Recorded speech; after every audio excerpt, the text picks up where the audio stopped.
So this debate, just a few ground rules. You've I think, got already, most of you, but I'll just go over it briefly. So each contribution should speak to the motion, which is before us today, and should be a maximum of 3 minutes, and you can see that there's a timer there, so you'll know how long you've got. And I really genuinely would appreciate, it's a matter of respect to everyone in the room, that we all try to observe that.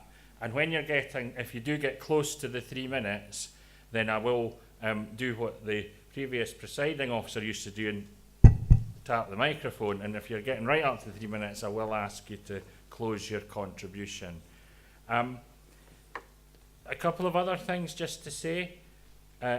It's okay that everyone may not agree about everything. So if, you know, that's all right, as long as we do it respectfully. We can't take on a discussion today about individual cases, although many of you will be drawing on individual experiences, and we accept and respect that. This may not be the forum where you want to say what you want to say, so at the end we'll put up an email address, info@carerscotland.org, where you can put points forward that you may not have wanted to make. Or if we can't take everybody today, then again that's another way of you putting forward the point that you would have wanted to make, and we will seek to respond to these points. At the end we'll hear from John Wood from COSLA and from Joe Fitzpatrick in a response to what we've heard in discussing the motion, and clearly their responses won't be able to cover everything that is said today either, but we will seek to gather up important points and make sure that they're carried forward. Now, for some of you, this will be a time of stress and difficulty. I don't know what everyone in this room is going through, and that's okay. We just need to respect one another. And if anyone comes to a point where they feel they'd rather step out for a minute, that's okay too. The important thing is for people to be able to contribute in the way that is comfortable for them. So in order to get the debate started, we've got two contributors, Stacey and Jade, who are going to speak first and give us an introduction to the debate. Have they identified themselves? Hi Jade, well, and Stacey. Hi there. So we've got, well, since Jade's nearest, we'll go with Jade. You get the chance to go first, so on you go. I'm going to be reading off on my phone because we couldn't get it typed up. As a young adult carer, I believe we're not given enough chances to voice our opinion, so I would like to just start today by thanking you all for having the opportunity to have my voice heard. I feel like young adult carers are a forgotten group, often combined with adult carers, but adult carers can sometimes be much older and dealing with completely different life experiences, so they can't always speak on behalf of young adult carers. But not only just young carers and young adult carers, we are young people too.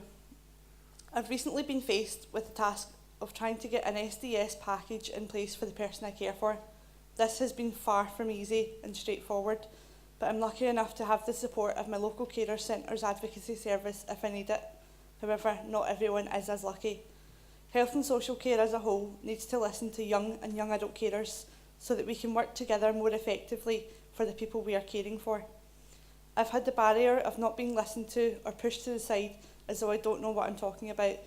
When I say the person I'm caring for needs help now, I mean it. Some professionals that I have been dealing with don't see me as the person who knows what I'm talking about. They feel like I can be seen as incapable because of my age. Almost like, what would I know? The faster we can challenge these attitudes and come together for the cared for person, the better the support will be. The future of health and social care should involve consulting with young and young adult carers more. We know what we are talking about. We can most likely tell you more about the day-to-day lives of the people we care for than a professional who sees the cared for person maybe once or twice a month. We have a vast range of valuable knowledge that we want to share with professionals to strengthen the support available for the cared for person, but for the young and young adult carers as well. Young and young adult carers are vital to the shaping of the future and health and social care, and we want to be. Carers save the government a lot of money per year, and young adult carers play a big part in this too. We, regardless of our age, care, and so we should be listened to, regardless of our age.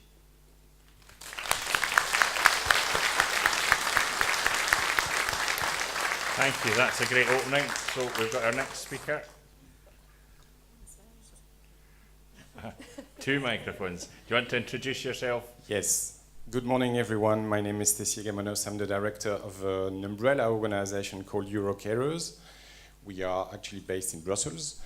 So the work of Eurocarers is to convey the voice of carers at European level. The network currently brings together 67 organizations from 25 countries, including obviously some of the organizations in the room today. So the European delegation, my colleagues were already mentioned, but Carers UK, Vocal, and the Coalition of Carers in Scotland are already part of the network. So what are we trying to achieve? Well, first of all, my first message to you is that the issue and the challenges facing carers are common across Europe. Demographic aging, the increasing prevalence of age-related diseases, chronic diseases, the declining supply, shortages in care professionals, and the sustainability challenge, financial sustainability of care systems, are common across Europe. Now, obviously, there's a great diversity and a gradient of severity of the issue when you look at Eastern Europe, Southern Europe, or Nordic countries, great differences, but a lot of common issues. So we need to learn from each other. And Eurocarers' role is to be the face of a European movement. So that's what we're trying to achieve through the network. We actually signed a partnership with the European Commission a few years ago, which we just renewed for 4 years, which seems to indicate more and more decision makers are paying attention to the issue. And we're trying to seize all of the opportunities we have in terms of access to employment, education, work-life balance, the future of long-term care systems, to bring the perspective of carers. The second message I have to you today is that, just to echo what the Minister was saying before, we're here to learn, because quite frankly, when we look at the different European countries and regions, Scotland is well advanced. I'm looking at this booklet about how to navigate the system. Well, there is a system. In some countries and regions, there's none. So it's not even about a question about how to navigate the system, it's about building a system. So we're here to learn and listen to you, and we'll do our best to contribute as well by bringing the perspective of other countries. And I must say I'm already delighted and very excited to be here, because just this exercise is already amazing to me compared to what I've seen in other countries. So thanks a million for being here, and I look forward to the discussion. Thank you.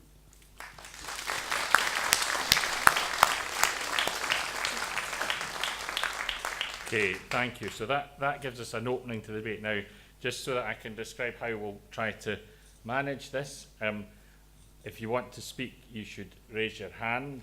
You should wait until I call you before you do, and you'll need a microphone to do that. It says in my notes the only person who is allowed to interrupt is the chair. Now, I think that's for a good reason, in the sense that we should all be respectful of one another. I'll try not to interrupt either, so I won't be making a habit of that. So, what I would like you to do is, if you would like to speak, raise your hand. I will try and scan from that side to that side and back again, so I'll try not to miss anybody. And as I've said, if you don't get an opportunity to make a contribution, there will be another way of doing that. You don't have to speak for 3 minutes. That's not the rule. It's up to 3 minutes, so if you want to make a short contribution, that's fine. So there's a lady at the front, and we'll take her first. Hi there, I'm Marie McWaters, and I'm from North Ayrshire Health and Social Care Partnership. I'm the rep on there, and my comment and question is around the Scottish Government and the funding for the Carers Act. I'm aware that my own local authority, my own carer partnership, got £450,000 to implement the Carers Act. which subsequently disappeared into 150,000 left in the pot, and 300,000 went to respite services. They a hole in their budget. I have challenged them about it. They are aware of it. We've raised it the last. There are 2 carers. Graham is also in our partnership, and we have raised it with them. We're aware that other partnerships have done similar, and that the funding is not there. We actually challenged and said that the Scottish Government will be looking for 450k's worth of impact, because that's the money they've given them, and they've said that unfortunately they were not going to agree on that, and they are refusing to do anything else about it. But I'd like the Scottish Government to be aware of it and to ensure that the partnerships spend the money to help carers, because that's what it was supposed to be. And it was supposed to be for new business, it was supposed to be for new support, and it was not to fill wee holes in their budget. And that is exactly what's happening. And I have to say that North Ayrshire in general have a really good relationship with working with carers. They have a long-term supported structure and strategies and everything there. But they have done it, and we're not happy about it, and we've clearly voiced it. So I want to make sure everybody else does the same, and that the Scottish Government keep their eye on the ball and make sure that money goes right in the carers' pockets in support.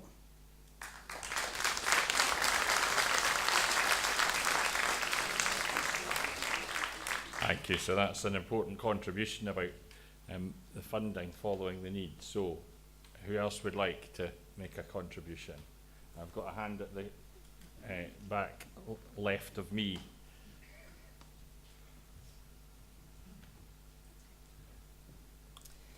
Hello, my name's Alison Cram and I'm a carer for my dad.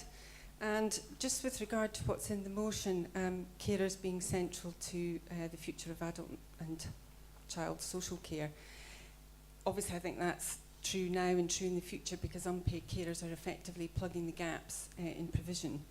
But my concern is that not just now but in the future, many people don't have access to unpaid carers. Families are scattered geographically. They may have relationships which are not good, are not supportive, and also some people don't have family. Excuse me. Some people don't have family, and my concern is that the emphasis on praising and supporting unpaid carers is fine, but what are we going to do about the people that don't have unpaid carers to rely on? Okay, thank you. That's an important contribution. Now, who else would like to say something? I've got a hand at the left there. Hi, my name's Jill Moffat. I'm a carer from Aberdeen City. I'd just like to commend what Jade said when she stood up and spoke very eloquently about the need to listen to carers. And she made the comment that she felt that the professionals were looking at her with an attitude of, what would you know?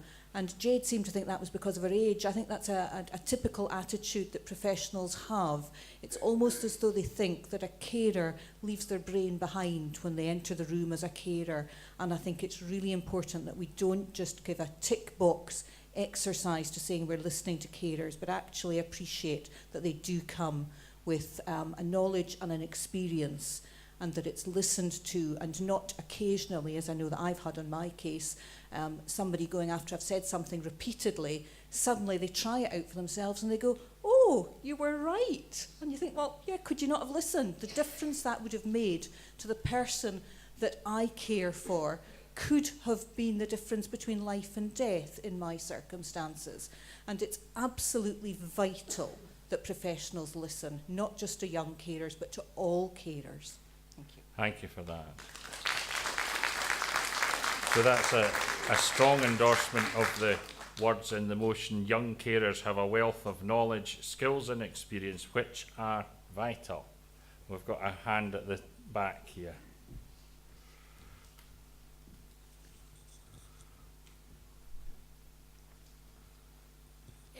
Angela McVeigh from Clywang. I feel like that the health and social care depends on your sport.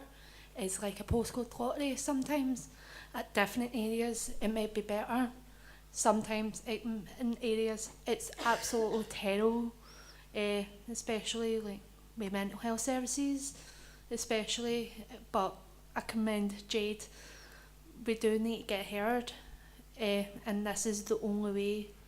Actually sitting down face to face, talking to people and steady. Healthcare should be same for all carers around Scotland, around the UK, not like a postcode lottery. Okay, thank you. So that's an important contribution on the words in the motion, meeting the growing needs of our population, and we've got a hand here in the centre. Hello there, I'm Margaret. I'm from Motherwell. It's hard to talk in 3 minutes because I've been a young carer, so I understand totally what you're saying, and an older carer as well. And the hospital situation, like the lady over there said, is quite shocking because I've been a senior nurse, but now that I'm a carer, I work in a dementia unit and I'm an unpaid carer, your voice isn't heard. So therefore, a lot of people I see in care homes and things, they won't speak out because they're frightened one-to-one or different things will affect the patient, or indeed yourself. If you speak out, you could be referred to safeguarding or anybody because you have a carer's voice. So I think we need a carer czar. And I spoke to a young woman because I've cared for people with addictions, and that's even harder to have your voice heard. You know, people will say, "Are you a drinker too?" And I think, well, it drive you to drink, the care, and you know the whole situation. But I spoke to a young woman just randomly in a shop, and it turned out I'm a young mother of 2 little boys, and we were talking about alcoholism. And she'd been to university, got a good degree, and she said, "Oh, my dad was an alcoholic. He took his own life. He hung himself. My sister found him." And I thought, it's really harder. It's hard for all carers of all ages to have your voice heard. But I was thinking of that young woman at university when that happened to her.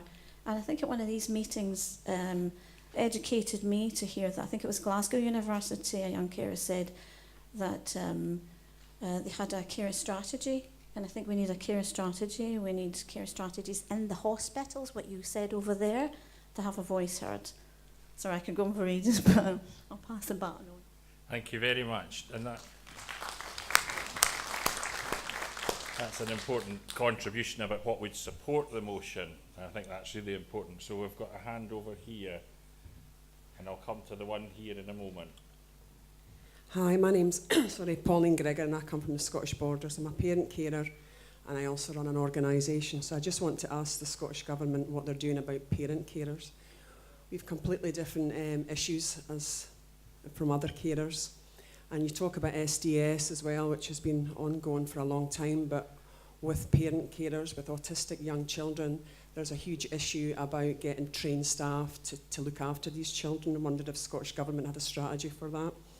And also about the voice of parent carers who seem to be leaped in with, you know, with everybody. We have separate needs. We have, you know, our voice isn't really represented, and I'm quite disappointed that education services aren't here today. And I'd just like to point over this lady sitting at the corner here is just one outstanding woman of Scotland for her role as a parent carer in our campaign. And I just want to know, where is parent carers in the agenda with Scottish Government? Okay, thank you.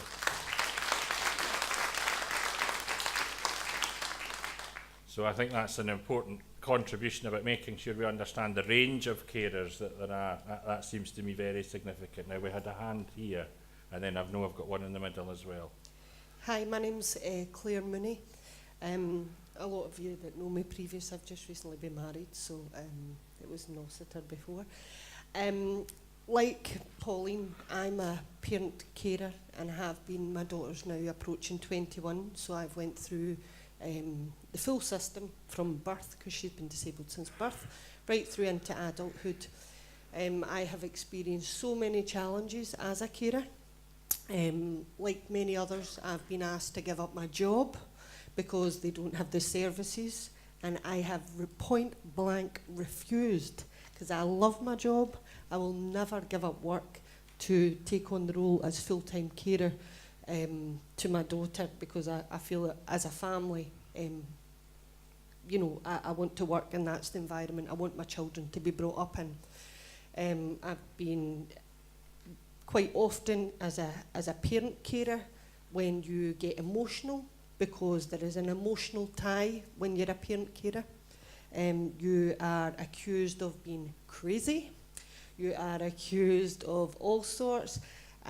People quite often throw back things like, if you're not coping, then what we can do is we can remove that young person from your care, which is the last thing as a parent carer you want to hear. When situations become very difficult, they get to crisis point, I feel that both social work, education, everybody that comes involved with our children, you know, that's why the perspective of a parent carer is very, very different from somebody who goes in and does it as a job, or they have a set amount of hours, or, you know, as a parent carer you've got it 24/7, so things become crisis point very quickly. But when you are then faced with other departments, for example your social work or education, they only work from 9 to 5, so today it's a crisis for you, but tomorrow or next week they'll get back to you. You know, so the Scottish Government really need to look more, like Pauline says, at parent carers. Thank you for that, and that's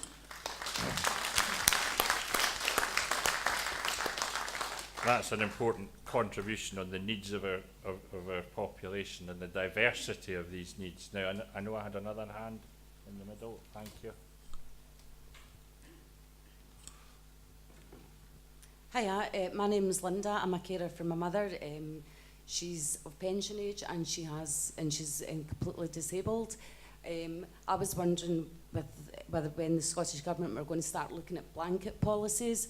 There's a policy in place where if somebody's pension age and on attendance allowance, they can't go into the mobility scheme, which means my mum's isolated at home and unable to go out and participate in her community, which has got a very detrimental effect in her life and my life. Okay. Thank you.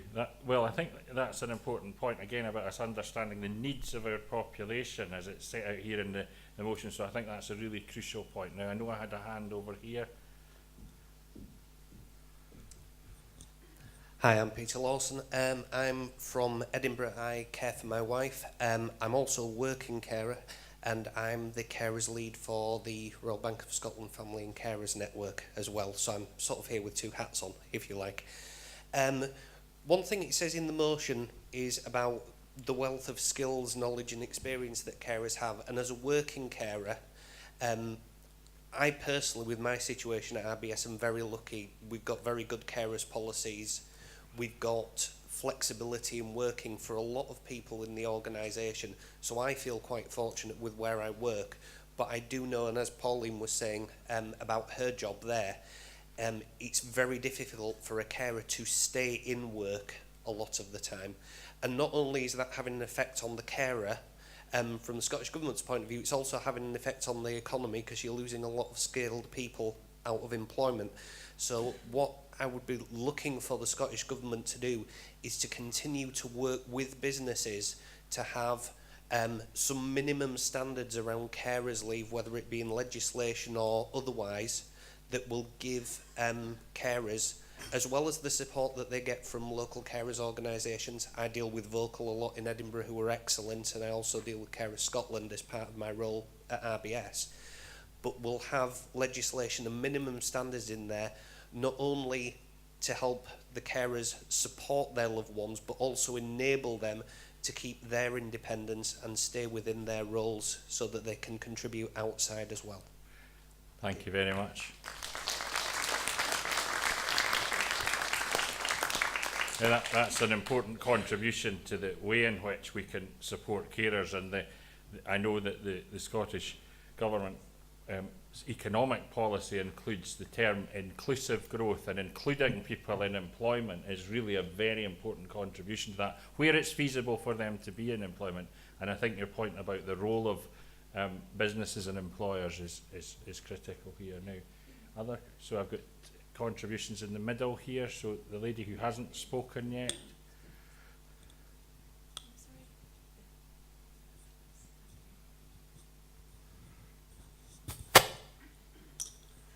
Hello, my name's Maureen Summers. I'm from Tayside, in particular Perth and Kinross. We've got 3 areas in Tayside, and I'm Perth and Kinross. Linda here is the public partner rep on the local integrated joint board, I'm the Deputy Carer Rep on the Integrated Joint Board.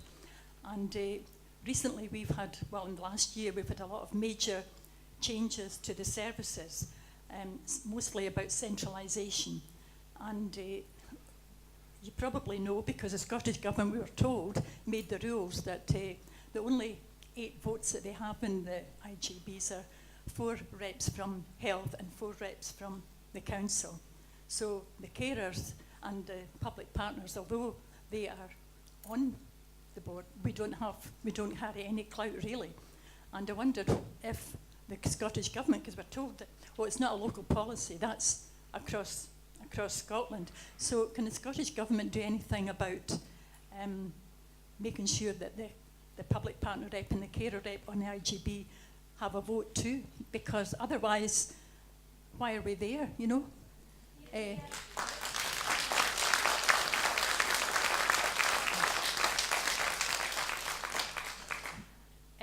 The 4 votes for the health board just need one councillor to come on board with their decisions, and that's the vote carried. So it's really an unfair system. I just want to point that out. The other thing I want to point out is about the push, because of the Carers Act, the push for carer plans, or carers assessments as they were known as. Now, it just seems to me it's just about number crunching. They want to, on paper, get as many assessments or care plans as they can, but do they have money to implement what carers say that they need to help them in their caring roles? Okay, thank you for that. So we've a lady here, and just as she takes the microphone, I shouldn't, I don't want to abuse my position as chair, but I think there is one thing that I ought to say, just in the interests of being fair and transparent. I'm co-chairing with Sally Loudon, who's the Chief Executive of COSLA, a review of health and social care integration on behalf of the Ministerial Steering Group. And I just wanted to say, I think you make a very important point, and it is one that I will certainly reflect on, about the representation beyond the health board and the local authority on integration joint board. So I think you have made a very important point, and I thought I should acknowledge it. So I'm going to take the lady here. Hi, my name is Celia Sweeney. I'm a parent carer of a young man with a rare brain disease. He's now 18. We've all got stories to tell as carers, but my concerns, primarily from what I've found out this year, is that there's concerns around transition for disabled young people and adults in Scotland. There's lack of choice, lack of provision, there's no integration, it's not person-centred. Young disabled people accessing dead-end services for years, yes, they have some value, but it's a means to an end. I know young people that are 8 years after leaving school still making bread and gardening projects. If our care for young people aren't feeling valued and happy in their lives or within society, then it affects the whole family unit and the health and the well-being of the carer/parent. The shortfall in funding and services means the parent-carer are once again at the sharp end to fill the gaps where there's not any provision. Parent carers are too scared to speak up for fear of losing their limited provision that have been allocated. All our disabled young people in society have something to offer, and at a stage in their lives when they leave school with all these hopes and dreams and wishes to be fulfilled and valued within society, they're set up for a fall. Thank you very much. Okay. So I've got the gentleman in the middle.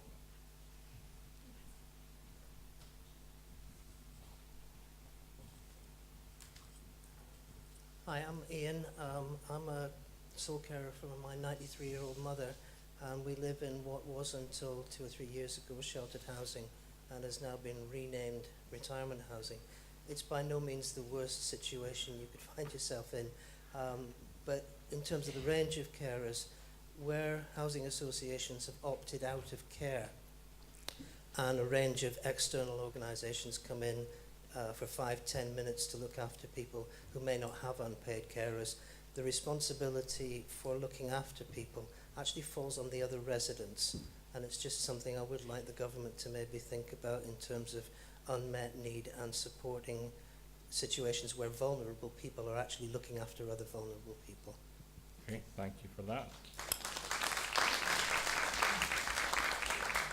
The lady at the front here.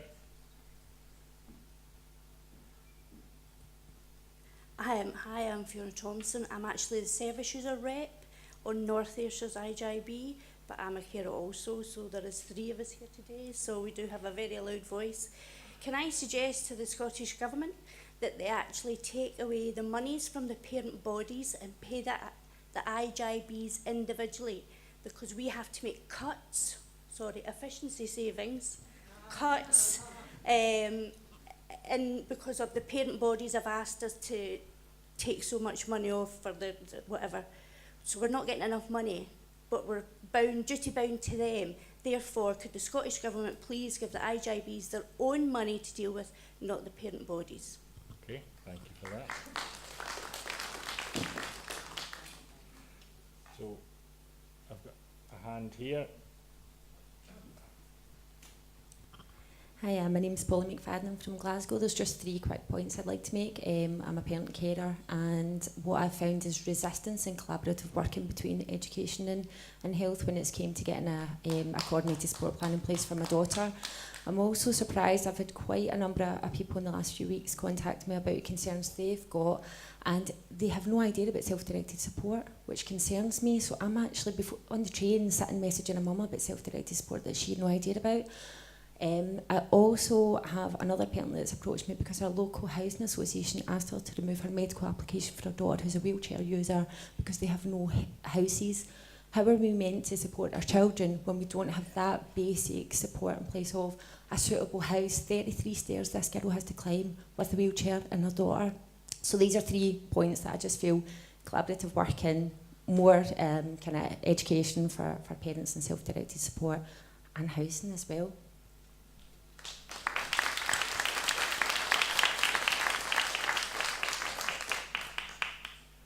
Okay.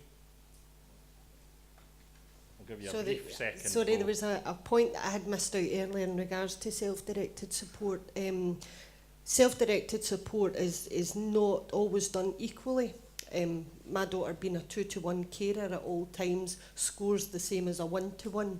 So if your child or the person you care for needs 3 people to hoist them, they score exactly the same on the system, because it's a tick box exercise. So technically, if my budget is £10,000, it technically is only 5 because it's half, because she's a 2-to-1 care. So when you're purchasing care also, in my area that is the case. They will not score me, they will not give any more money because I score exactly the same. So there is a family in similar circumstances who's only a 1-to-1, where I'm a 2-to-1, and we get the same amount of money. And I work, and there's loads of different aspects to that, which also I think the government needs to look at that as well. Okay, thank you. So, I know you want to speak again, but I'm trying to take people who haven't spoken yet. I'll come back to you. I've got 2 at this side, so at the front, and then the next person will be there. Hi, I'm Julie Cousin. I'm a parent carer. And to go back to the question on transition, my son likened transition to falling off a mountain, and I think that is very much the same for a lot of parent carers when young people move from school either into further education or into another destination. The support is not there because there's not person-centred planning going on. A lot of parents, the majority that I've come across, find self-directed support either know nothing about, or when they try to access that, they're being turned away. And a lot of the parents, again, that I've come across, particularly from Rye School and a lot of other schools, the parents themselves have additional support needs, and they themselves need supporting. And I think this is something that the Scottish Government really need to look at and support parents properly, because they then become the support onwards. And the hope is that you're going to give the young people as much independence as they can manage, but the support needs to be in place in the transition. It's an essential part of their life. It's probably the most important part, from going from nursery into school again.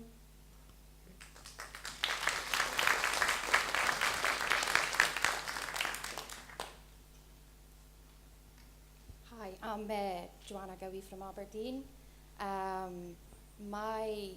What I've found is schooling, the hassle we have for schooling, the provision, There's no support. The provision that is in place isn't adequate.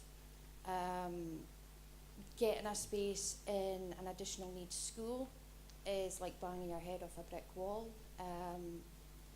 They, up in Aberdeen, they're going on I presume it's the same across the board, but they go on the presumption of mainstream, having your needs met on a mainstream base. And that doesn't always work. Mainstreaming a child with additional needs when you've got 25 other children in the class, how can they adequately educate the child?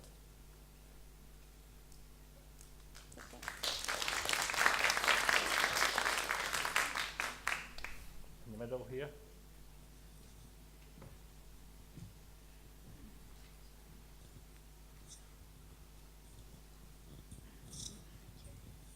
Hi, my name is Vicky. I'm from East Kilbride. I am a single mum to a wee boy, and up until last year I was actually a primary school teacher, but I gave up my work so I could be a full-time carer because there was nothing else I could do. But I still don't really see myself as being a carer. My wee boy's 6 and I'm a mum. You know, I think there could be better provisions for recognising and seeking out carers in Scotland. You know, like what is there really in place to find us? I happened to just stumble across a parent carer group that a neighbour had sort of said, "Are you getting any care? Are you getting any help? Like, what's happening?" And I ended up going to my parent carer group, and I now go religiously fortnightly, and I have done for over a year now. And through there, I've actually been able to do things like I'm now on the South Lanarkshire Integrated Joint Board, so you know, like that's something I've been able to do, but it's not for a lot of people out there. But there needs to be more information as to what type of support is out there for carers, because I seem to be just always having to be finding it for myself. And even although I know that there are carer groups, especially in South Lanarkshire, we've got Lanarkshire Care Centre, and we've also got the network over there, which is really great. It's still hard to actually come across them, go and seek them. You know, I still haven't really been able to go and do that myself. I'm a bit too scared because I feel quite lonely, actually. You know, a lot of my friends, either they still don't have children because I'm young still, or they do have children, but none of them have got any type of learning disability or anything like that, and it can be quite lonely being a carer. So, you know, it's just sort of, how are we going to get some help? I suppose to go with, was it Jane that spoke very first thing, you know, Jade, sorry, young adult carers. I think there maybe needs to be more directed for that as well, because I wouldn't have, you know, it's just so hard to come across us, in fact, actually, to get friendships even. So just wanted to kind of say all of that. Thanks very much. Thank you.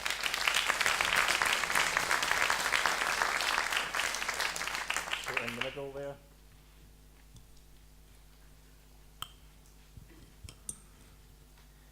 Good morning, everybody. My name's Chris Prosek. I'm a parent carer as well, along with my wife and my older son. I've got 2 boys. One of them is 9 and one is 7. The youngest one was born with a chromosome disorder, and he is disabled. It's timely to follow on from yourself. Is waiting for the best time to contribute. I think as a parent carer, and probably all carers feel the same, is that feeling of absolute being lost in the system. We, in the Falkirk area, my wife and one of our friends, who is also a carer for her disabled son, set up a Facebook group, and within about 6 months they had 500 families who had joined. There was nothing in our area that took people and joined them together. So I think the motion is very, very, you know, kind of important, because, you know, we've looked in our time to our consultant to give us direction, as well as the prognosis for our young son's development as he grows older. And due to the rarity of his chromosome disorder, they don't know. Nobody knows. And when you're young, you look to your parents. When you're an adult, you need to look to somebody who is more senior than you in society, and there's nobody there, you know.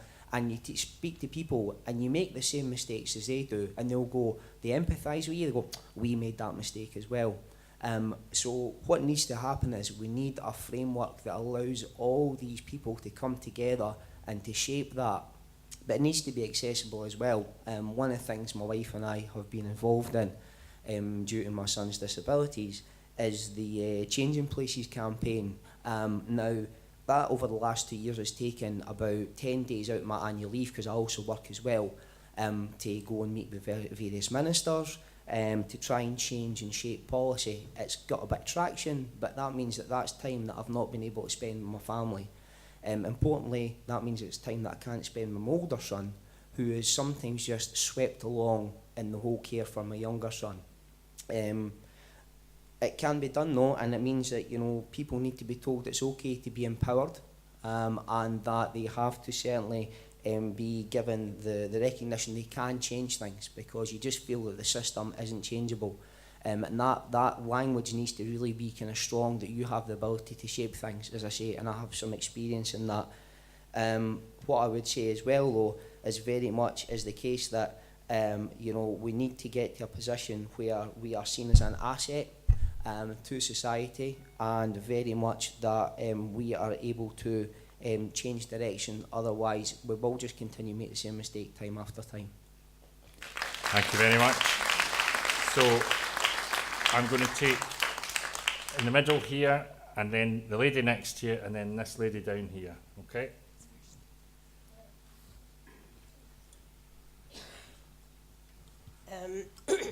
I work with the ADP, which is the Alcohol and Drug Partnership.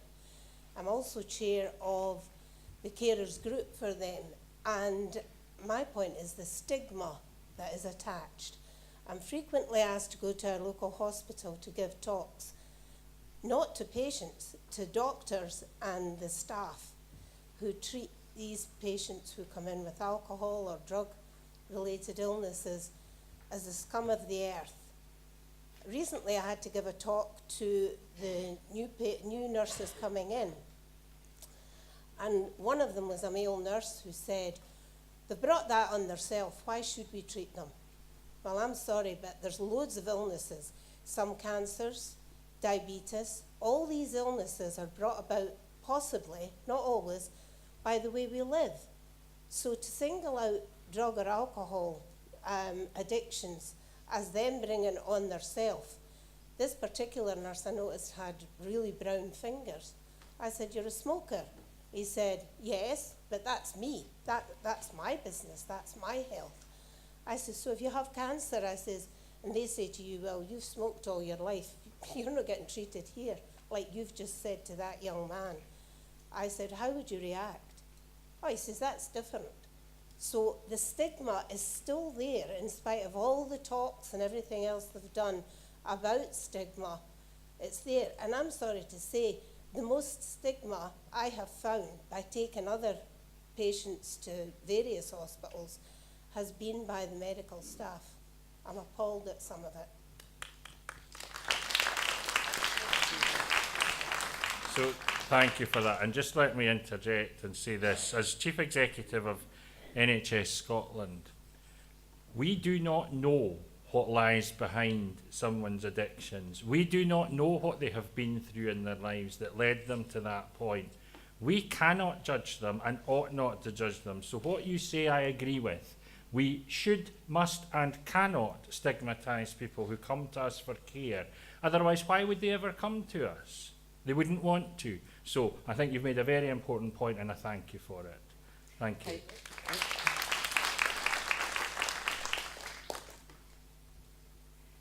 Hi, so my name is Linda and I spoke earlier, but I just wanted to bring up something a man was talking about up there about working and caring.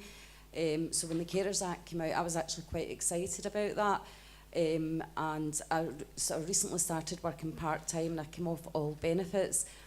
And I realised after a few months that I wasn't going to be able to meet the costs of living because they're so high, and that I needed to work more. So when the Carers Act came out, I asked for a carers assessment,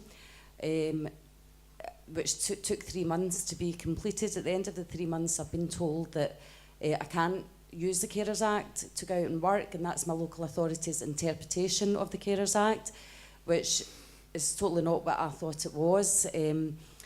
So I've actually had to go back and say that I want a needs assessment done on my mum, because I want to go out and work and she has needs and she needs care because I'll not be there. And I've been told that maybe the best place for her is a care home, which just goes totally against what I'm hearing today and what I know. Another point I want to make is it's really easy caring, but it's accessing services, and it's really stressful, and at times it can leave you feeling attacked. But the actual caring role is easy, and I just want to put that point across. Thank you very much.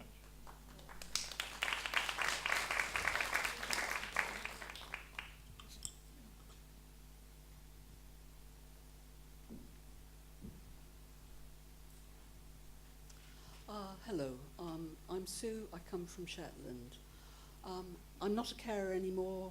I used to care for my mother who died last year, but during my role as a carer, I did do my best, I hope, to advocate for carers, and was extremely disappointed after the Carers Act came through. We used to get Carers Information Strategy funding, which came through the NHS and was therefore ring-fenced. That money now comes through the local authority, and although it goes to the integration joint boards, we no longer, as our local carer strategy group, have any control over the spend of that. And in common with many areas, we feel that this has been a letdown for carers, because that control doesn't lie with us anymore, and we would like to see that money going back through the NHS so that that ring fencing still exists. And I do understand the rationale, since the local authorities have the responsibility for carers, that that's the way the money's gone. But I think I'm not alone in saying, please could it go through the NHS again and be ring-fenced so that carers have control over spend for carers. Thank you. Thank you very much. Okay, so we've got quite a few hands, so I'm going to take this side, because we haven't heard from this side for a while, and then I'm going to come back to that side, and then I'll come to the middle. So let me see the hands over here. So we've got two, front and then back. Thank you. My name is Sebastian Fischer. I work for Vocal in Edinburgh.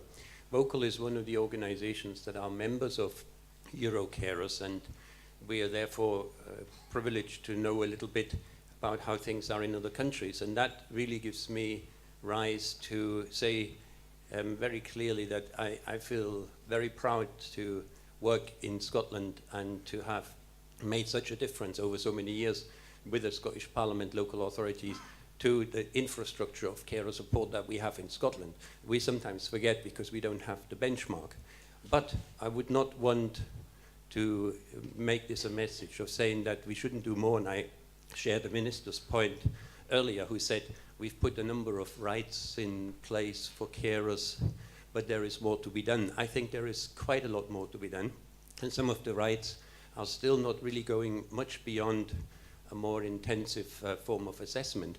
What in particular I would like to ask the Minister about is the right to an entitlement to short breaks. We've argued before, and the SNP had it in their manifesto in 2007, I believe, that carers should have an entitlement to short breaks, a little bit like the paid care force, workforce would expect to have 5-6 weeks holidays and weekends and so on. Carers have no such entitlement at all. And as long as there isn't an entitlement, a right of that nature to the short break support and to some other supports, we will find it very difficult to ensure that this postcode lottery that was mentioned ends. I think such basic rights still need to be addressed, and I certainly see our role as care organizations to continue pressing for that. But I would like to ask for a second, we hear about the money being allocated, and very often it feels to us that the financial situation is one where it's robbing Peter to pay Paul, whether it goes to the NHS or to the local authority. The crucial fact is that there isn't enough money in the system to address all the needs that we're trying to address in carers, but not just in carers. And I wonder whether the Minister can give some intimation and how the government's thinking is to increase the pot, to increase the cake, so we don't cut the cake differently every time, but actually increase the cake so it lasts and it can address many more of those needs that are growing. Thank you very much. So there was somebody at the back.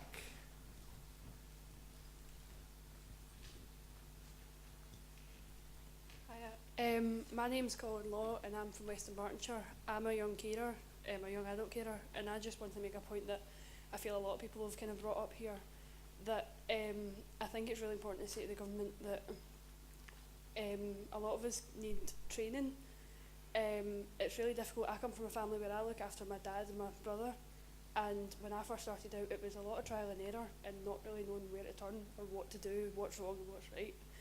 And finding people who are in similar situations to you to get advice from, and finding people who can give you training so you can work to improve your family's life is really difficult. I've only really started to be able to improve the way I work by going to college and getting a social care course. And I've met a lot of people in my course with similar situations. I know a girl who's caring for a younger son who has autism, and she can't find any training to help her know how to deal with it. It's a lot of kind of digging around in the dark trying to find what's right and what's wrong and how to deal with your family's care needs. So it's quite difficult to find, and I feel like it's something that could maybe be worked on.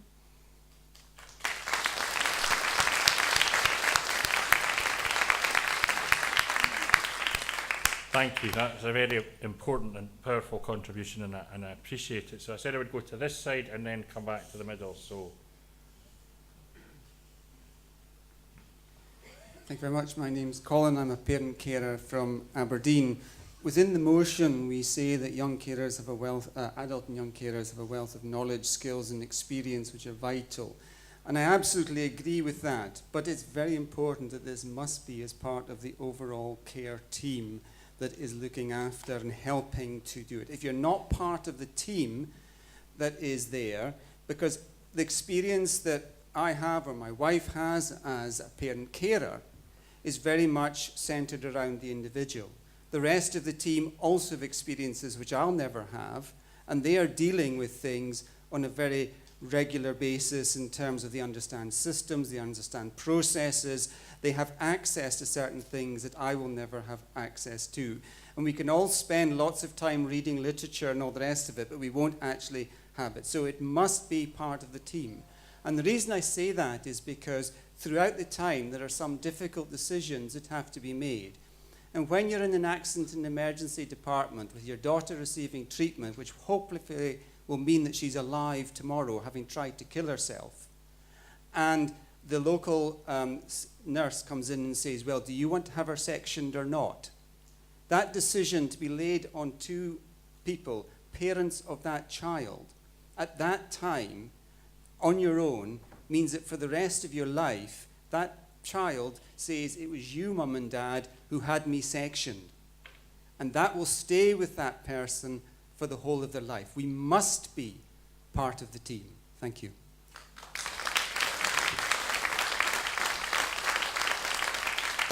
really, that's a crucial point. Now, I'm keen to take people who haven't contributed before, so I am going to take the lady in the middle here.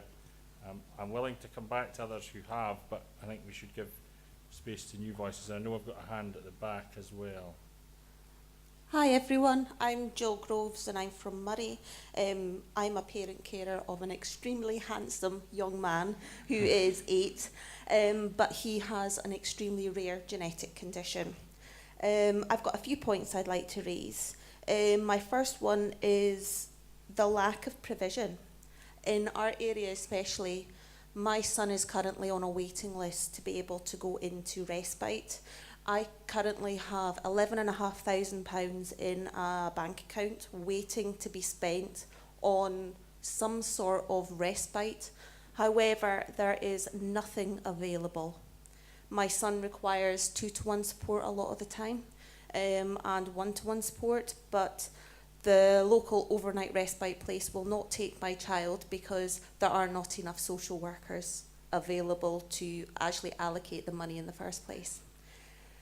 So I know a lot of other families as well are currently waiting for placements just for their children. My other point would be the eligibility criteria for SDS and for actually getting a social worker in the first place. A lot of parents are phoning up their social work departments and saying, I need help, I need SDS, and yet they do not meet the criteria. Our Scottish Government are currently looking at setting a benchmark criteria that people have to meet in order to actually receive their SDS. Also, education of social workers. I find that a lot of social workers interpret the law separately. So, for instance, my child was assessed on his needs with his parents providing the support that he needs, whereas another child is assessed on, if they go out into the community, what is available to them there and then. Therefore, children aren't being allocated the appropriate money that they need. My final point is, what's going to happen when my son gets to 18? And all the other children as well, is he going to end up in a care home? Because that is the only place that would be able to take him. So if I can't get the support right now, what's going to happen? We need to start thinking holistically. We need to start thinking about the families. We need to start thinking about the support systems that these children have. We need to start doing more person-centred planning and making decisions and making plans for the future. Thank you very much. Now, I had a hand at the back, a couple of hands at the back, and there's some at the front as well. So let's do the back first and then I'll come along the front row, okay? Hi there. I get a bit nervous when I speak, but there's been a lot of points. I've been jotting down what I want to say, and I think one thing I wanted to say is that as a carer, so I've been a carer for 4 or 5 years. I'm also from East Kilbride, and one of the things I thought that wasn't highlighted at the point of my mum's diagnosis is that you are a carer. Where do you go and find that support? It only took me about a year and a half ago to actually start recognising myself as a carer, and I think that's something that we're really letting ourselves down by. The other thing that we had been caring for my mum, who has dementia, for about 4 years, and we took her into hospital for a non-related dementia issue, and then all of a sudden, all the people that hadn't been helping us for the past 4 years came in and basically took my mum away and put her into a nursing home. We had no help for the 4 years because of her age, because of where she was, and I feel like from the day of diagnosis, we were left alone to care for mum, cope for her on our own, had to learn, like the girl was saying up the top there, we had to learn on our own part what dementia was, how do we care for my mum, how do we do X, Y and Z. We did all that for the 4 years, and we took her into one hospital appointment that was non-dementia related, and then she was taken away from us, and everybody came in and basically telling us that you can no longer care for your mum, but we had no support for the past 4 years. So it's that fighting that battle of you are left to your own devices, and when you ask for some help, you're not listened to as the carer of the person you're caring for, and it's not what you were wanting as a family, and my mum's care needs weren't listened to either because she did not want that to happen. And it's the balance of having no support at all, and then when you're asking for a little bit of support, it's not the support you're wanting, and it's completely against your family's wishes. And I think that's a key thing we need to listen to. Thank you.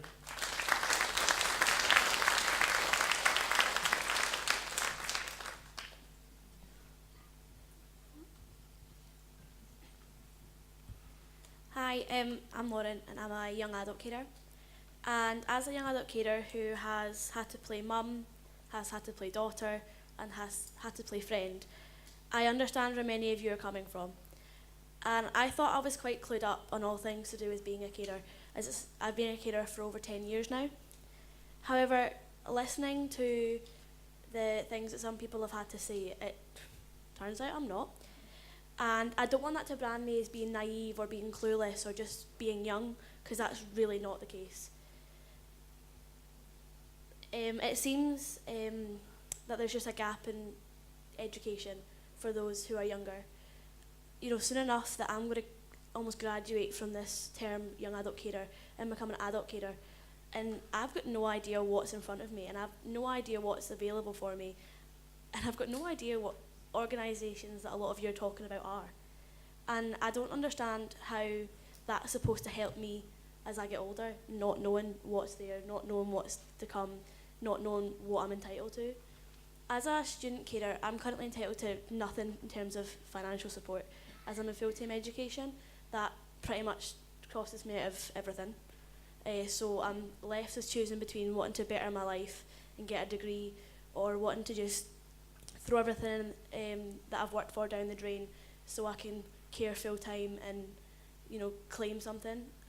I'm pretty much being asked to choose between a better life or asked to choose between what I class as a cycle of care, which is where a young person kind of goes into a care-related job, or because they've got experience, or they are forced to choose a different life and become a full-time carer, which isn't fair. Like, you wouldn't ask anybody else to give up their life to do something else, and it's not fair to ask us to do the same thing.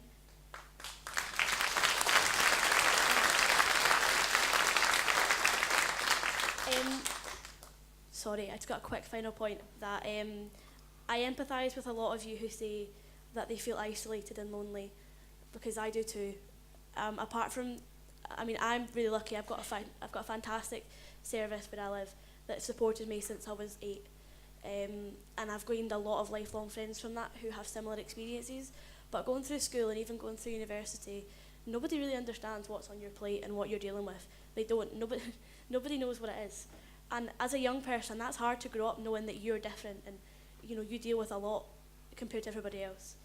I also fully support those who feel as though we should be empowered, because at the end of the day, the only way to see effective change is to empower those the change will affect.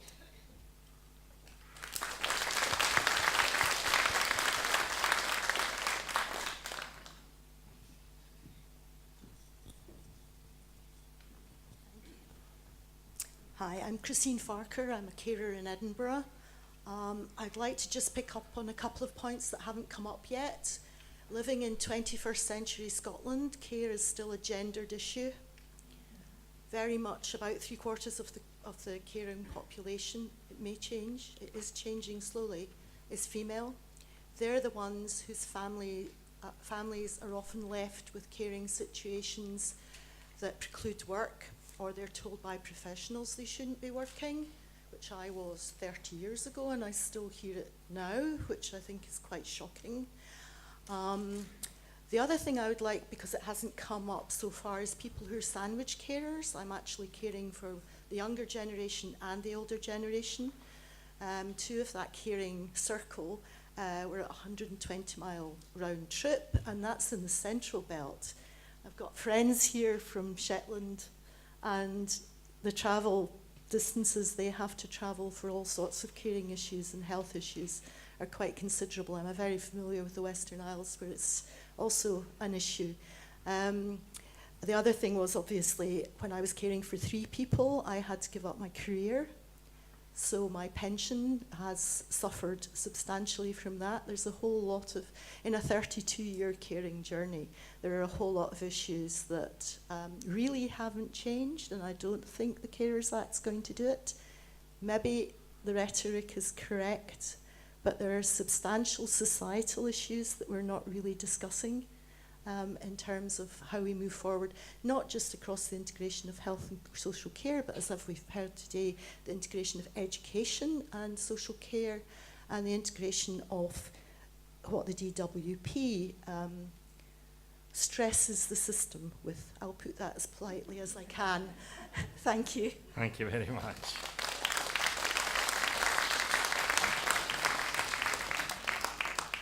So there's somebody here. Yeah. This lady here, and then I'll come to that side. No, the one at the front who hasn't spoken, sorry. On now? That's it, you're grand. Hi, I don't know how I'm going to manage this, but I'm going to try, because I've got quite emotional hearing everybody putting their point across. I'm a carer to my husband, but my biggest failure, I feel, is that I'm a parent to 2 young carers. I feel that they've been let down by the education system, very let down, as they are very big.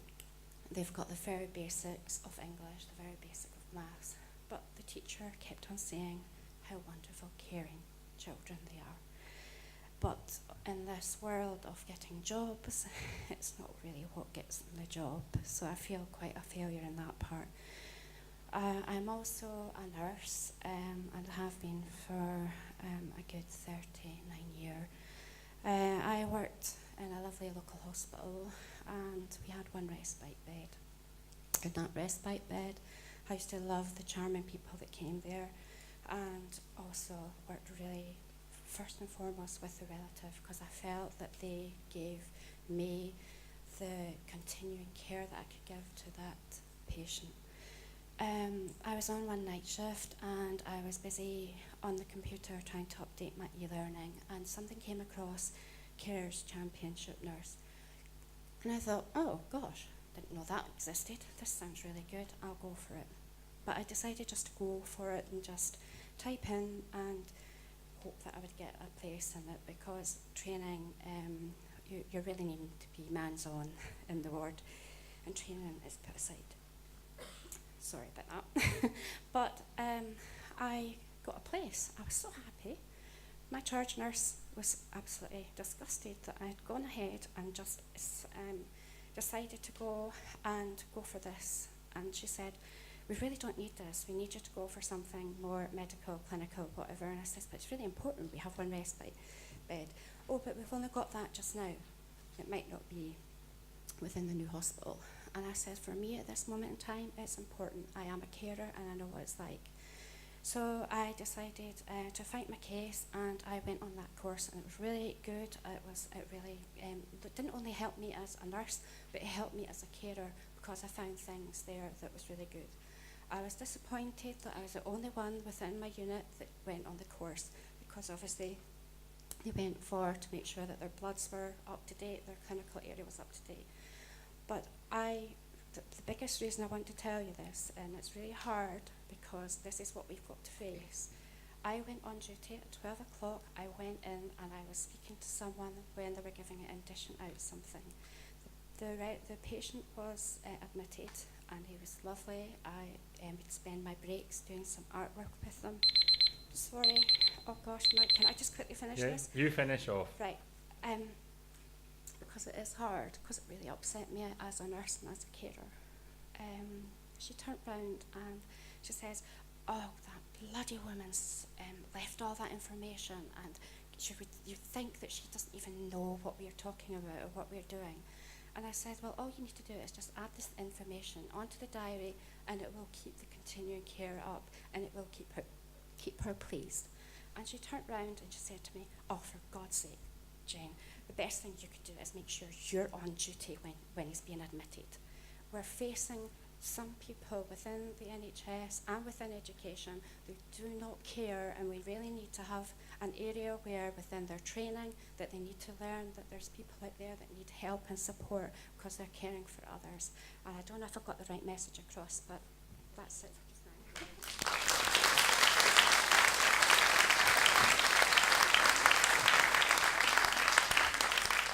So just as we hand over to the lady up there, I just want to say one thing in response to what you said. I think I heard you say that you thought that you had failed in some way. Nobody who has been a nurse for 39 years has failed.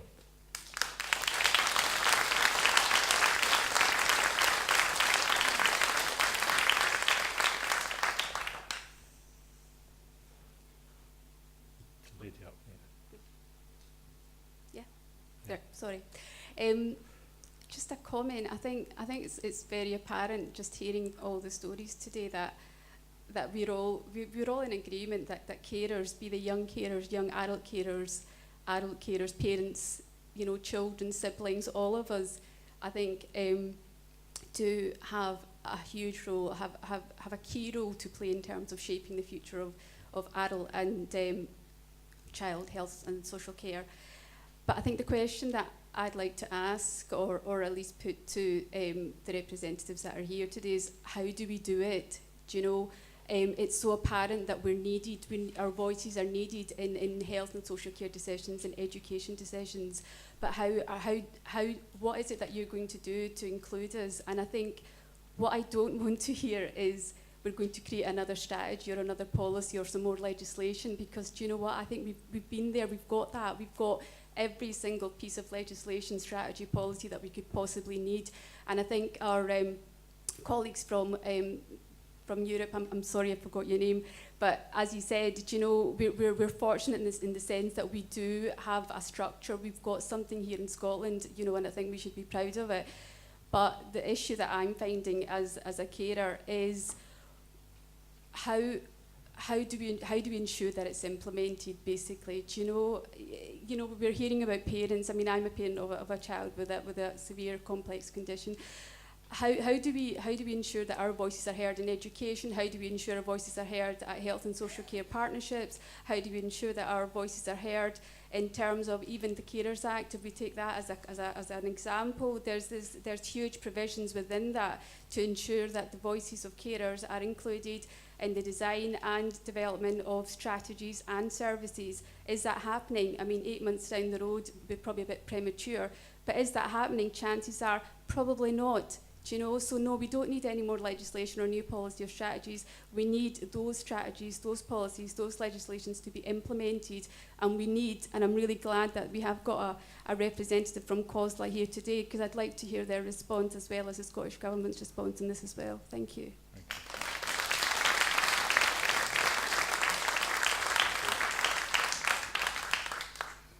Hi everyone, my name's Beth Morrison. I'm from Angus South. I'm a parent carer of a lovely young man called Callum, and I also voluntarily support about 600 families who are parent carers, and many of them are here today, and it's lovely to see them all speaking. I would just like to say that the child and adolescent mental health service assessment process can be really gruelling for many families, and I think parents believe that once their child has a diagnosis, they'll get specialised support, but actually there's none. Children with diagnoses of conditions like autism and sensory processing disorders, they often have extremely challenging behaviour. Children struggle to cope in schools, schools are struggling to cope with the children, and families are desperate to access the right support quickly. CAMS and the educational psychology services are overwhelmed, and families have nowhere to turn. What can the Scottish Government do to support family carers after diagnosis? That's my first point. The second point I'd like to make is actually something very positive. Very recently, my son was in Ninewells Hospital in Dundee having some surgery done. My organisation promotes the use of a communication passport, and I sent the passport electronically to Ninewells Hospital in advance of Callum's stay. By the time Callum was admitted, on the top of his file at the bottom of his bed, his passport had been printed out. It had been read by every nurse and professional involved in his care, and they all said how much easier that made for them to care for Callum that day. And I just think it's nice to give praise and credit where credit's due to Ninewells, and I think that's very important, so very well done, Ninewells. Thank you very much. Thank you. That's very kind of you. Now, just let me make a wee check on time here. We do have enough time for one or two more contributions. I'm going to take the one at the front, and then I know we've got some at the back, and that will maybe have to do for today. Hey, my name is Tyler, and I'm from Livingston, and it's been addressed a few times, but I just want to talk about awareness, especially in schools. I mean, I've been a carer since I was about 5 years old, but I was only identified when I was 16, which is 11 years of caring responsibilities with absolutely no support. And in the caring group in my area, we've all found that we all had to reach a crisis point before we were actually identified. So some of us may have been, we went to school and we were like, we need help, or some of us even were suicidal and tried to kill ourselves, and that was when we were actually identified as young carers and got the support we needed. But if there was more awareness in schools, maybe we would have been identified earlier and we would have not gotten to that crisis point. Thanks. Thank you very much. So I know I had a hand at the back somewhere. Yep. Further up, top corner, and then. So I'm Becca and I'm 15. I'm a young carer and I look after my mum. I used to look after my dad and I also look after my brother. What I want to talk about is how caring is a choice, and a lot of young carers feel pressured into caring, but many of them don't feel pressured into this. A lot of young carers want to care for their family because they love their family and it's just something they genuinely want to do. A lot of young carers I know have jobs and they have aspirations and they want to achieve big. They want to have good lives for the future, but sometimes there isn't enough support in place for young carers to be able to have their ideal world as they get older. And a lot of people that I know that are in part-time jobs have to work so they can ensure a financially stable life for their family, because whoever they look after can't do that for themselves. And I don't think this is fair that somebody of the age of 15 or even 14 or 16 has to be that financial blanket to make sure that their family is living the life that I'm sure their parents always wanted them to live, but maybe can't make sure that that will happen. I also just wanted to say a little bit about like how maybe this isn't just young carers, but I know a lot of young carers that find it hard to deal with their emotions and how they feel, and there's lots of organisations that try to help young carers with mental health and stress-related issues and their caring role. And I think that young carers are the next generation and we are helping shape the future, and we should get the support to make us feel like we are emotionally ready to contribute to the world in the way that we want to. And that's all I really have to say. Thank you very much indeed. So there was another hand just at the next row, I think. Hi, Fraser from Inverness. I've heard a lot of very moving testimony today from people who have become carers because for various reasons. I'd like to speak about people who have sort of fallen into caring, who are reluctant carers. This is maybe not going to be very popular, but I think it needs to be said. I don't see what my incentive is to keep caring for my mother. That's the bottom line. The carers allowance is not worth the sacrifices that I'm making. Fortunately, the support that I'm getting from the NHS Social Care Partnership is reasonable and means that I'm. But the support I'm getting elsewhere, both in terms of financial and emotional, and especially emotional, is frankly risible. I've been unable to get emergency respite care despite requesting it throughout the largest by geographical area in Scotland. And really, I'm wondering, where is the incentive for me to keep going?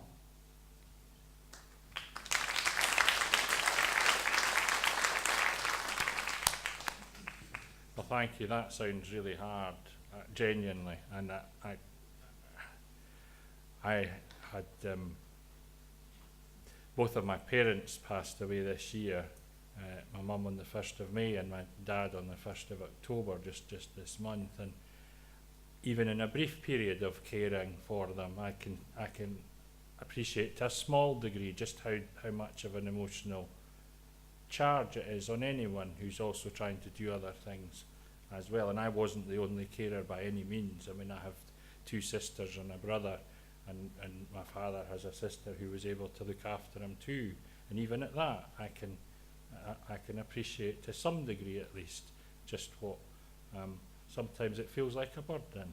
And even though you love the people involved very much, there is a drain involved and a cost, and I understand that.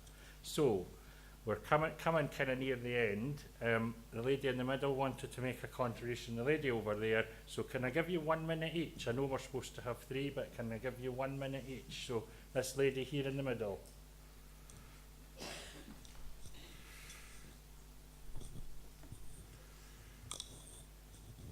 Hello, my name's Maureen. You've heard me already. Before I was just talking about general things for carers, about the voting, etc. But on a personal perspective, I care for 2 sons. I've been a carer for 25 years now. They both have severe mental health problems, and my main worry is the worry for fellow carers in the same boat as myself, is what is going to happen to them after I'm no longer here. I mean, I'm getting on myself, I've been retired for 15 years, so that gives an indication of, how old I am, and I have a genuine worry that, what is going to happen to them after I go, because without me being there, I don't know what would happen. One of my sons is in crisis at the moment, but he can't get help because he's no contact with the services. I've been told he'll need to go back to the GP and be re-referred, but they won't do that when they're severely mentally ill. And I can empathise with the guy over there that says, you don't want to have a child sectioned, and that is, what will probably have to happen to prevent a tragedy happening here, So I really have a genuine worry, as do most other carers of people with mental illness, what is going to happen to them when we're not here, because there's not enough money into mental health services, where there's Cinderella services, always have been, and it looks like nothing has changed in 25 years. Okay, thank you for that. So last contribution over here. You used the word burden, Paul. My son, he 18 years since his diagnosis of autism, and he used that word to me the other day. He'll be 22 in a few weeks' time, and he said he still feels he's a burden to me, and that's wrong. He shouldn't feel that way, and that's because I did have to give up my career, and last year I started a small business again. That's struggling. I spend a lot of my time actually speaking to other parents, trying to help other parents, working with other organisations, because there are so many people out there who have been given diagnoses, and 18 years later it's the same situation. Nothing has changed. They get a diagnosis and they're left. There is no support in place for them. And to hear your son say he feels like a burden is wrong, because he doesn't want to feel that way, and that's terrible for a parent to actually hear that from their young person.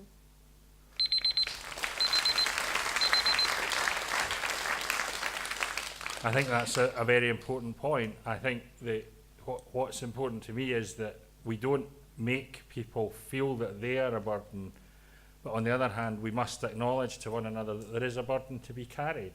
There is something to be carried by way of care that each in this room is contributing to, I believe, in some way. And I think acknowledging it to ourselves is important. To me, and different words have different connotations to different people, to me, a burden is something to be carried, but it's not something to be resented. And I think that's the difference for me. And I think we need to acknowledge to one another that we're all carrying something on behalf of someone else. And mostly, almost always, it's done not just out of duty, but out of affection as well. So I really want to thank everyone who has contributed to this debate, and those two who have sat and listened with respect and care to what's been said. The closing will be 6 minutes from John Wood and 6 minutes. Councillor Stuart Curry is not John Wood. John Wood's here.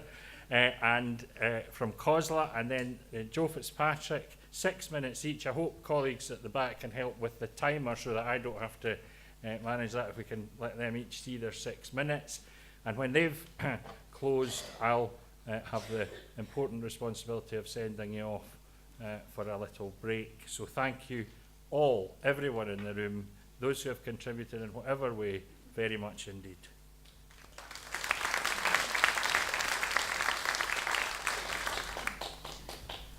Thank you, Paul. And yes, as Paul said, we had lined up our spokesperson for Health and Social Care today, Councillor Stuart Curry, who is going to respond on behalf of COSLA. He's our elected spokesperson, had to pull out, and he sends his sincere apologies for not being here today.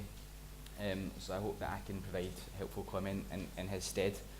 Councillor Curry actually has caring responsibilities of his own, so he really was looking forward to being here today, to meeting everybody and to hearing your stories.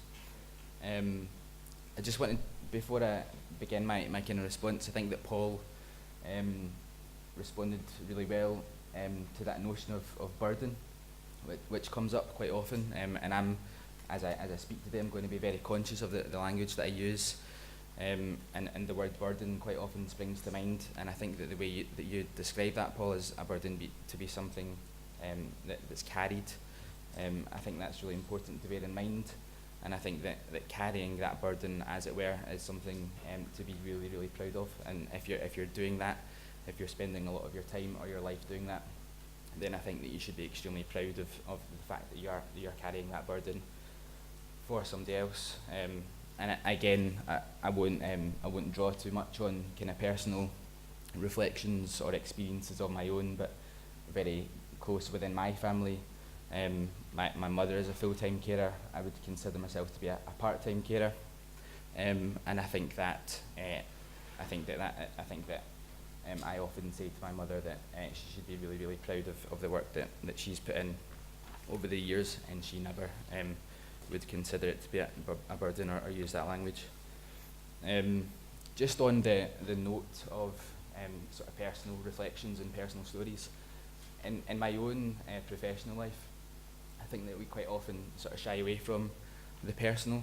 There's a cultural thing there. I think a lot of the meetings that I attend are formal meetings, either with senior officers or elected members, and we quite often consciously or subconsciously avoid speaking about specific examples or personal examples because they're difficult to respond to, and each of them obviously needs its own response, and can quite often be uncomfortable for senior officers or elected members to respond to.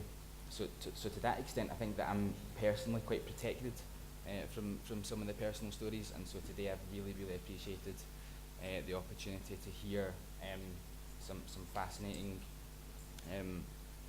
personal accounts of your own experience, which have really made me think and think in a new way about my own work and the work of my team. And after today, I'll do my best to feed this into our own mechanisms and structures in COSLA, so that these messages are harnessed and that we can take these on board. I wanted just briefly to also remark on, I think it was Christine's point about gender. So as I had kind of anticipated, that I was taking a note throughout today's session of how many men and how many women spoke, and I think only 7 men from the audience spoke, and then of course 3 men on a panel to respond to that audience. So I think that's something that we should just bear in mind, and at every opportunity I think that we need to remember that gender balance is extremely important as something to strive for, and obviously in this sector, as it were, the majority of the carers that we're talking about and that we're hearing from are women, and I think that the least that we can do is acknowledge that, so I was glad that it was acknowledged today. COSLA's role, I hope you're all fairly familiar with. So we are the representative organisation for local authorities in Scotland. We're a politically led organisation and have full membership at the moment. And a lot of the comments today, indirectly or directly, were kind of targeted at, or questions were asked of Scottish Government and of Joe. But I think that it's only right that local government takes its fair share of responsibility for the way that the system works at the moment. I spend a lot of my time, and our members at COSLA spend a lot of their time pleading for joint ownership of the health and social care integration and asking to be included and wanting to be a joint partner with the NHS and how we deliver services. But I don't think that councils can ask for that joint ownership without also taking some responsibility themselves. Just to pick up some of the themes that I've heard today, and I think I'm going to run over time here, but I hope you'll allow a little bit extra, Paul. So navigating the system, I think, has been a real theme, and I think that's something that local government really needs to take on board. So stuff from Vicky, from Cara, and Tyler, and the gentleman as well who raised changing places. I didn't catch your name, but that's how I identified you, because I know about that campaign, and I think it's a great piece of work. I think that it's something to be ashamed of, that you felt as though, and you feel as though you had to seek help and create networks off your own back, or look for those networks. I think that public services need to be proactive in how we engage with our communities, and I don't think that it should be left to you to seek help and to join together to seek that help. Also heard a lot about isolation, and I think that's something that local government really needs to consider. And I'm not just talking about council services within the IJB. Local government needs to and does see itself as being the provider of many services within the local community, and also the coordinator of the whole system within the local community through the community planning partnership. So to that extent, local government has a democratic accountability for the functioning, or at least the coordination of the whole system. And I've heard today about education, obviously transitions between various stages of people's lives, housing, mental health provision, employment and employability support, and those are services which are either provided, commissioned, or coordinated by the local authority. And I think that councils hopefully do, but need to continue to see their role as providing that broader safety net, not just in terms of the funding for social care services. I think it would be remiss of me not to respond to some of the points made specifically about integrated joint boards, in terms of the representation there and the funding. As Paul alluded to earlier, COSLA and the Scottish Government at the moment are undertaking a review of health and social care integration, which I think will be a really fruitful exercise, and is timely because we've now had enough experience of the Act that we can take a bit of a step back and look at what we want to review, and any improvements that can be made. Representation on the IGB is absolutely in that conversation.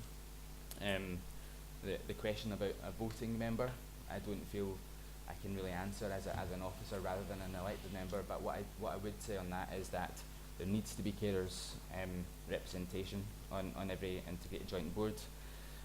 COSLA doesn't tell its members what to do, but we can safely say that absolutely needs to be the case. And with regard to voting, I think one of my messages would be that IJBs shouldn't actually reach a vote too often, to be really honest, and that arena is all about consensus. And if you have appropriate representation from carers from the third sector, non-voting members as it were, and consensus is reached, then you shouldn't have to be too concerned about voting. Paul's coming to bump me off. I'm sorry. I knew I was going to overrun. So I hope I've responded enough to the points that were made. I wanted to come here today and say that one of my key roles in COSLA is to service our Health and Social Care Board, which is made up of one representative from each local authority. At the moment, we don't have a carers representative on that board. A previous iteration of that group had a carers rep on it. Today, and I'll figure out with the event organisers how I can go about doing this, but today Councillor Curry wanted to invite a carers representative onto that board, so I hope that can make our Health and Social Care Board a richer structure. And the other offer today was simply that in terms of the output from this meeting and any write-up, I will put that to our elected members, perhaps at the first meeting attended by a carers representative, so that our elected members can properly hear and consider the key points that have been raised today. Thanks.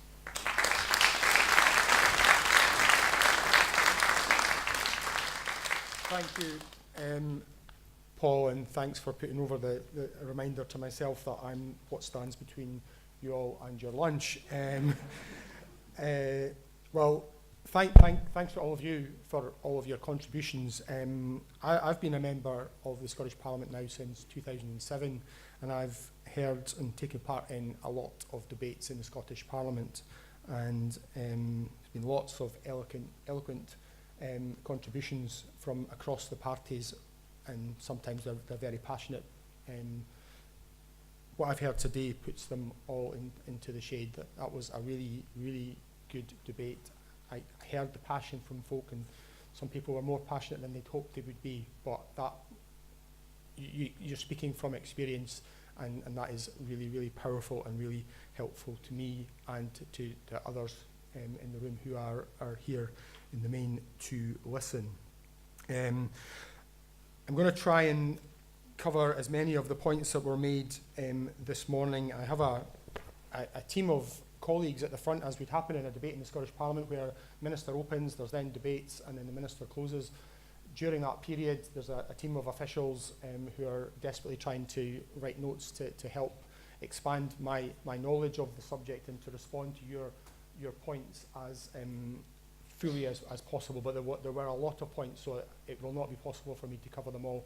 But that said, the team of folk here, and obviously COSLA as well, and others were listening, and we'll make sure that is all processed and taken into account. So I'm going to try and go through as many of the points as I can, watching the time. There was an initial point from Jade and made by a few others, which I think was generally around specific groups of carers. So Jade was talking about young adult carers. There was a number of other people talked about parent carers, and I'll deal with some of the specific points later. But I thought it was useful, first of all, to say that one of the specific focuses of the Carers Act is personalisation. Now, we're still in the process of implementation of that Act, but if that Act gets anything right, then it will be that personalisation. And so we need to hear if it doesn't start to deliver that on the ground going forward, then you need to keep pressing to make sure it does. That is really, really important. It's really important that we understand everyone's individual circumstances and situations and what matters to them. And that's why it was really interesting. In terms of the contributions, they were all very varied. There was a number of themes, but where there were similarities, but everyone's experience is unique, and that's why it's really important that we make sure that any system that we have and any way forward to make sure that the Carers Act is implemented and manages to accommodate the range of experiences. And I think one of the most important things is remember that all carers have a right to these needs and outcomes to be identified, whether in the adult carer support plan or the young carer statement. So I think that's a really important thing.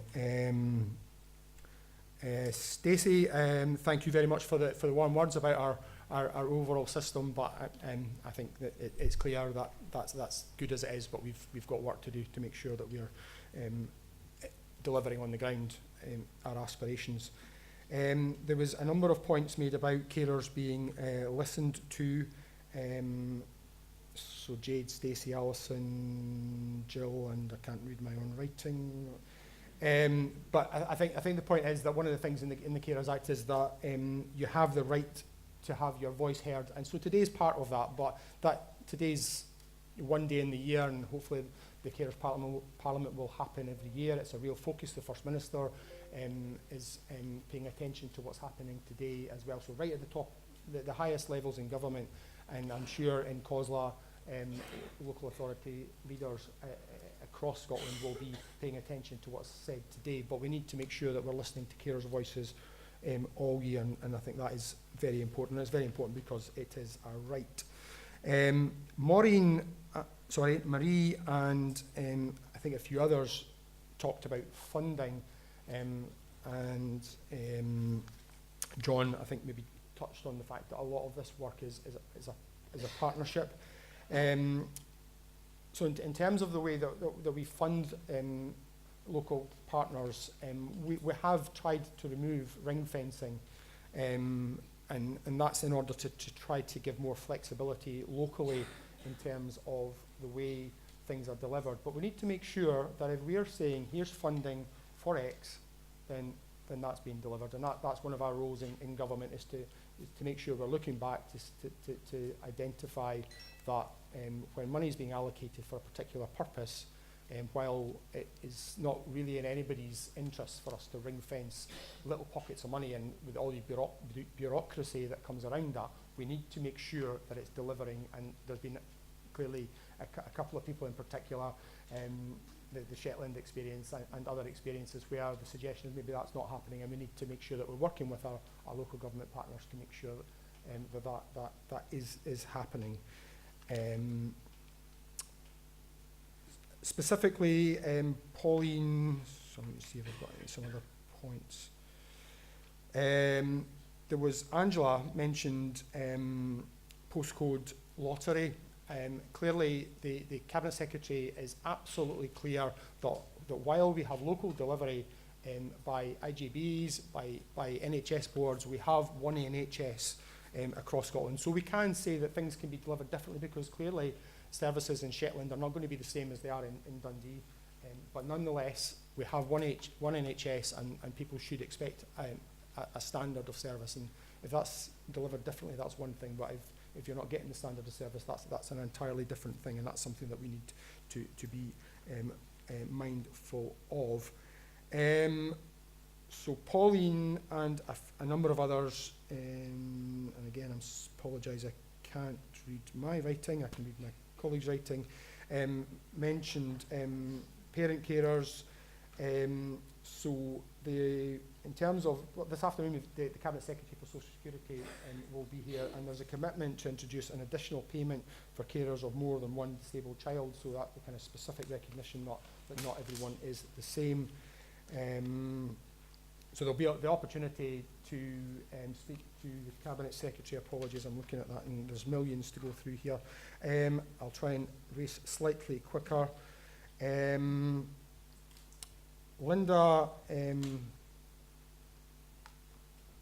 think Linda and a number of others talked about self-directed support, and the whole point of that is it should support should be given to participate in the community. So it's not just about personal care and care at home. That kind of wider care in the community is very important.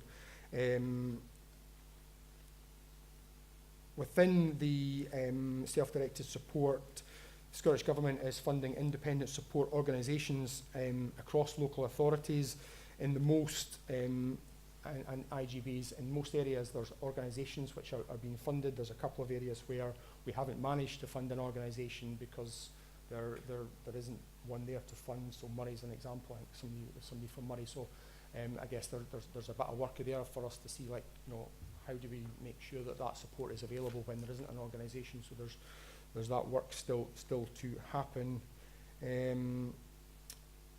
Maureen mentioned the votes on IJBs, and I think that John mentioned that we're kind of still looking at how that's all working. I think the point about if you have the right people in the room and each respecting different strengths and skills, and the representatives from carers that are on there are being respected for your knowledge, then there shouldn't need to be a vote at the end of the day. But if that's not the experience in a particular case, and I know that the experience about IJBs varies across Scotland, then that's why it's important that we do review when we've made a change in the system. The whole point of IJBs was to try and tear down the silos of this is my budget, this is what I care about, and this is what I care about, as carers, as citizens, you shouldn't need to know whether something's been funded by the NHS and when that funding transfers over to the local government. You should just get the service that you need to get, and clearly that we're not there yet. There's still protection of budgets, and that's no criticism of local government or of NHS, but we're on a journey, and I hope that the end result will be that the people will see that more seamlessly, which I think brings me to the point which a couple of folk made. Sorry, I don't know if I've maybe written your name down, about transition. So I think it is really important, and I've spoken to a number of young people who've talked about how difficult that transition was, that it almost feels like once you're a child and then you're an adult and there's no joined up, it's almost like a cliff. And so we need to get that better. So that's something that we have to recognise, and we have to make sure that for those individuals, because as a carer, your ultimate aim in your particular case anyway is that your child is able to go on and be as independent as possible.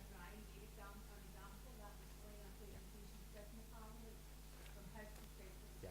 So I mean, Ryan was a fantastic example. So that was an event in the Scottish Parliament that I was at, and I was able to speak to Ryan and hear his particular challenges and how sometimes little things can make a really big difference for individuals. So really important point.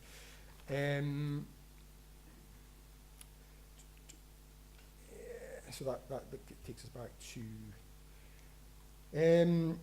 There was a number of folk who were concerned about the long-term sustainability of the system, and that's why it's really important that the government and COSLA work together to look at exactly how do we deliver this. As I think I said in my opening, people are living longer, their care needs become more complex, and living longer is a good thing. That's something we want people to live longer, but we need to make sure that we are able to adapt our services going forward to meet that.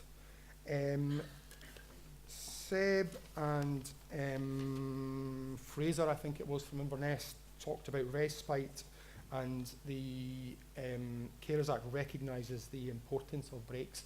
It's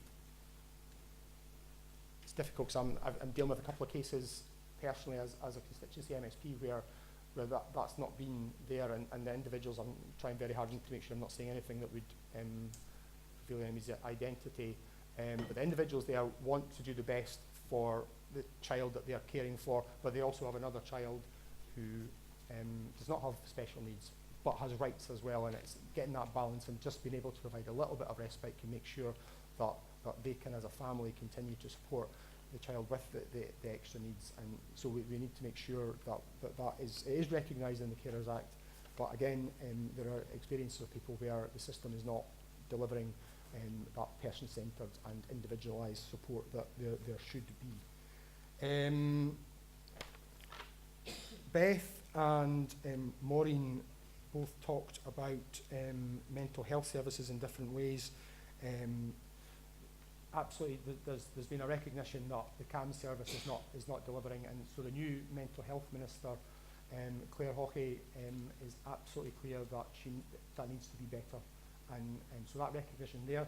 There's been £250 million extra investment across the next 5 years to try and help get that right. Clearly, it's not something you can't just flick a switch and you all of a sudden have the additional support that would be required to improve that service, but the money has been allocated in order that we can make the difference. Particularly, I'm going to thank Beth for making the point about the good practice at Nine Wells.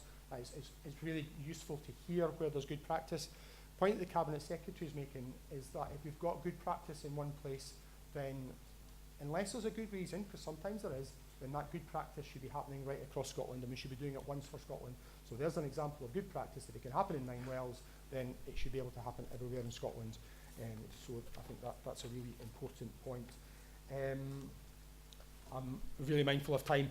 One of the important things that I think a number of people talked about was the awareness of what folks' rights are. And so I think Chris, sorry, I want to quickly talk. Chris mentioned the changing room toilets, and that's an example of a really strong campaign which has managed to make a difference. So the voices of carers are driving government policy, and there's proposals to change the planning laws so that any large buildings going forward have to have changing room toilets, and that I don't think would have happened if it hadn't been for the pressure of carers and PAMIS and others. So I think it is really important to see examples of when the actions of carers have delivered a result. But the other point I think Chris and a few other folk, particularly some of the young folk, were making was about awareness of carers' rights. So part of the Carers Act gives rights to carers at different levels, and we need to make sure that people are aware of those rights. One of the things I've heard from particularly from young carers, is the number of young carers who for a long period of time didn't realise that they were a carer. They just did what they did, and so they weren't getting support. And it's been amazing for me to go and meet people who are taking part in this fantastic caring work. And the first thing they've said to me as Minister is, it's not like, can you help me get a little bit more money for this or that? It's been, can you do something to help those folk that were in the situation that I used to be in? And I think that is just absolutely amazing. That absolutely amazing folk, and I guess that's the point, is we have a responsibility to try and make sure that we make it as easy as possible for folk to identify that they're a carer, and then to realise what rights they have going forward. So as part of the implementation of the Carers Act, we need to make sure that folk are aware of those rights, and that's something that we're working on with the delivery and implementation group going forward. So I know we're not there. Thank you for your contributions today, because that will help us make sure that we are addressing real life concerns and real life issues. I won't keep you any longer from your lunch, but thanks very much. And as I say, everything that you've said will be noted and taken on account of. So thank you very much.